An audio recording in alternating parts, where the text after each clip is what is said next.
بسم اللہ الرحمن الرحیم۔ السلام علیکم۔ رسول اللہ صلی اللہ علیہ وآلہ وسلم کے معزز چچا اور رضائی بھائی، خیر الشہداء، سید الشہداء حضرت سیدنا امیر حمزہ بن عبد المطلب رضی اللہ عنہ کی ولادت نبی اکرم صلی اللہ علیہ وآلہ وسلم کی اس دنیا میں جلوہ گیری سے 2 سال پہلے ہوئی۔ آپ رضی اللہ عنہ کی کنیت ابو عمارہ ہے۔ آپ رضی اللہ عنہ بہت حسین و جمیل تھے۔ خوبصورت پیشانی، درمیانہ قد، سریلا دبلا پتلا بدن، گول بازو، جبکہ کلائیاں چوڑی تھیں۔ شعر و شاعری سے شمشیر زنی، تیر اندازی اور پہلوانی کا بچپن سے شوق تھا۔ سیر و سیاحت کرنا، شکار کرنا من پسند مشغلہ تھا۔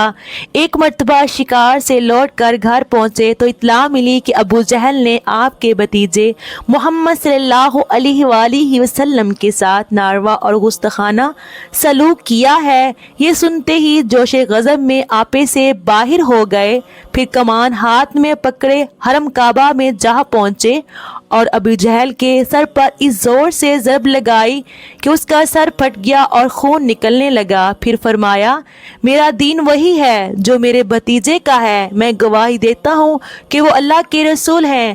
اگر تم سچے ہو تو مجھے مسلمان ہونے سے روک کر دکھاؤ۔ پیارے آقا محمد مصطفیٰ صلی اللہ علیہ وآلہ وسلم آپ رضی اللہ تعالیٰ عنہ سے بے حد محبت کیا کرتے اور فرماتے، حقائق محبت کے اظہار کے انداز جداگانہ ہوتے ہیں۔ ایک نرالا انداز ملاحظہ کیجئے کہ ایک جاں نثار صحابی رضی اللہ تعالیٰ عنہ نے بارگاہ رسالت میں حاضر ہو کر عرض کی، میرے ہاں لڑکے کی ولادت ہوئی ہے، میں اس کا کیا نام رکھوں؟ تو رحمت عالم صلی اللہ علیہ وآلہ وسلم نے فرمایا، لوگوں میں مجھے اپنے چچا حمزہ سے محبت ہے، لہٰذا انہی کے نام پر اپنے بچے کا نام رکھو۔ ایک مرتبہ آپ رضی اللہ تعالیٰ عنہ نے بارگاہ رسالت میں درخواست کی کہ میں حضرت جبرائیل علیہ السلام کو اصلی صورت میں دیکھنا چاہتا ہوں۔ ارشاد ہوا، آپ دیکھنے کی طاقت نہیں رکھتے۔ آپ نے اصرار کیا تو نبی کریم صلی اللہ علیہ وآلہ وسلم نے ارشاد فرمایا، زمین پر بیٹھ جائیے۔ کچھ دیر بعد حضرت جبرائیل امین علیہ السلام حرم کعبہ میں نصب شدہ ایک لکڑی پر اترے تو سرور عالم صلی اللہ علیہ وآلہ وسلم نے ارشاد فرمایا، چچا جان نگاہ اٹھائیے اور دیکھیے۔ آپ نے جو ہی اپنی نگاہ اٹھائی تو دیکھا کہ حضرت جبرائیل علیہ السلام کے دونوں پاؤں سبز زبرجد کے ہیں۔ بس اتنا ہی دیکھ پائے اور تاب نہ لا کر بے ہوش ہو گئے۔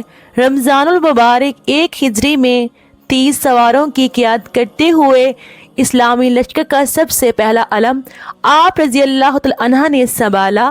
اگرچہ لڑائی کی نوبت نہ آئی لیکن تاریخ میں اسے سریہ حمزہ کے نام سے جانا جاتا ہے۔ 2 ہجری میں حق و باطل کا پہلا معرکہ میدان بدر میں پیش آیا تو آپ رضی اللہ تعالیٰ عنہ بڑے جوش اور جذبے کے ساتھ شریک ہوئے اور مشرکین کے کئی سرماؤں کو ٹھکانے لگایا۔ آپ رضی اللہ تعالیٰ عنہ اپنے سر پر شترمرغ کی کلگی سجائے ہوئے تھے کہ دونوں ہاتھوں میں تلواریں تھامے اسلام کے دشمنوں کو جہنم واصل کرتے اور فرماتے جاتے کہ میں اللہ اور اس کے رسول کا شیر ہوں۔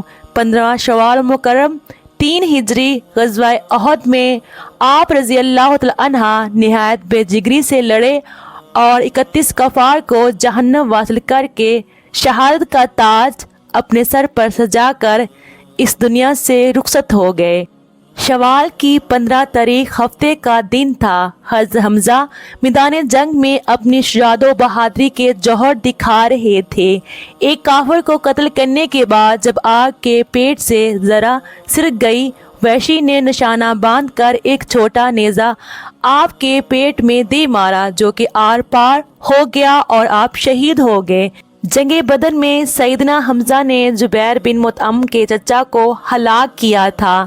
وحشی حبشی جبیر کا غلام تھا۔ جبیر نے اس سے کہا تھا کہ اگر تم میرے چچا کے عوض محمد صلی اللہ علیہ وآلہ وسلم کے چچا کو قتل کر دو تو تم میری طرف سے آزاد ہو۔ اسی لالچ میں وحشی حبشی نے حضرت حمزہ کو شہید کر دیا۔ اللہ کی شان، اس نے حبشی وحشی بعد میں اسلام لانے کی توفیق دے دی۔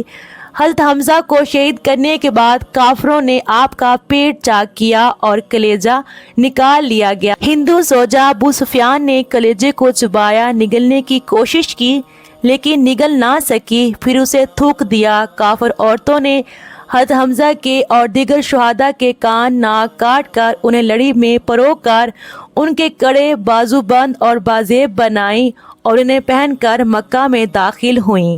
جب نبی کریم صلی اللہ علیہ وآلہ وسلم نے حضرت حمزہ کے جسم کو دیکھا تو آپ صلی اللہ علیہ وآلہ وسلم رونے لگے۔ آپ کے کٹے ہوئے جسم کو دیکھ کر شدت غم سے آپ صلی اللہ علیہ وآلہ وسلم کی آواز بلند ہو گئی۔ پھر آپ صلی اللہ علیہ وآلہ وسلم نے ارشاد فرمایا، حمزہ سید الشہداء ہیں۔ نبی کریم صلی اللہ علیہ وآلہ وسلم حضرت حمزہ کے جسم کے پاس کھڑے تھے۔ آپ صلی اللہ علیہ وآلہ وسلم نے حضرت حمزہ کو مخاطب کرتے ہوئے فرمایا، اے چچا جان، اللہ تعالیٰ آپ پر رحم فرمائے۔ بلا شبہ آپ خوب صلہ رحمی کرنے والے اور کثرت سے نیکیاں کرنے والے تھے۔ محترم ناظرین، میری آج کی ویڈیو آپ کو کیسی لگی کمنٹ کر کے ضرور بتائیے گا۔ اگر میرے سے کوئی غلطی ہوئی ہو تو میری اصلاح کیجیے گا۔